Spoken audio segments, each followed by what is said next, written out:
Hello everybody, it's Al Johnson, Mayor of St. Pete Beach, giving you our weekly update, let you know what's going on in the city. Hope everybody had a great long weekend. It was a lot of fun.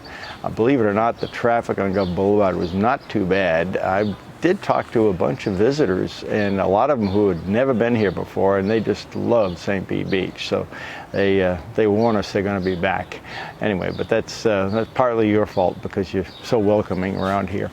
The traffic on Gulf Boulevard was not bad, primarily because we're finishing up construction projects.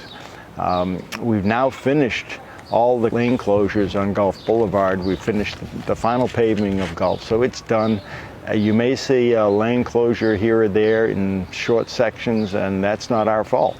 It's actually either Frontier or the Florida Department of Transportation is doing a storm drain cleanout project, starting at the Don Cesar all the way up to Johns Pass in Treasure Island. They're cleaning out all the storm drains, so hopefully now that we've got rainy season upon us, you won't have as much flooding on Gulf Boulevard. There's been a lot of talk about development.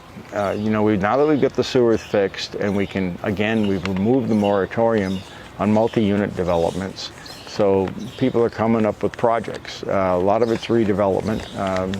Old hotels are going to be redeveloped into new ones, but we have some really severe limitations on density and height.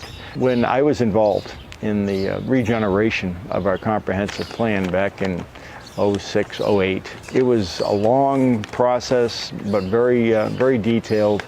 And we have a setup now where if you go beyond the limitations for height and density that were in the old plan, you have to come to the commission and the planning board to get approval for what they call a conditional use permit.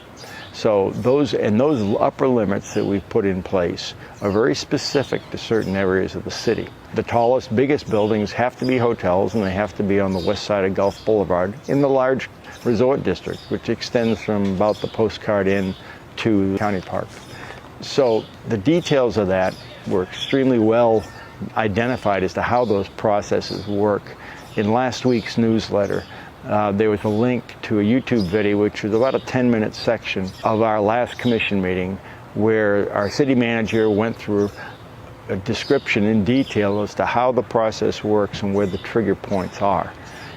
And the bottom line is that we've got a really good comprehensive plan that maintains the viability of our resorts, which is our economy, and at the same time maintains the character of the city as a Gulf Coast beach town. As long and hard as we fought over that, it really is well done, and it's a great compromise.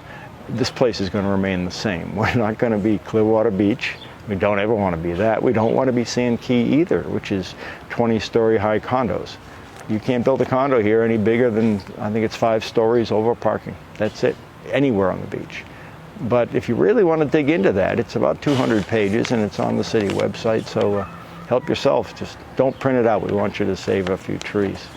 Anyway, the thing I do want to tell you is that we're at the point now where not much going on outside in the city. It's going to get hot, and we're getting into hurricane season.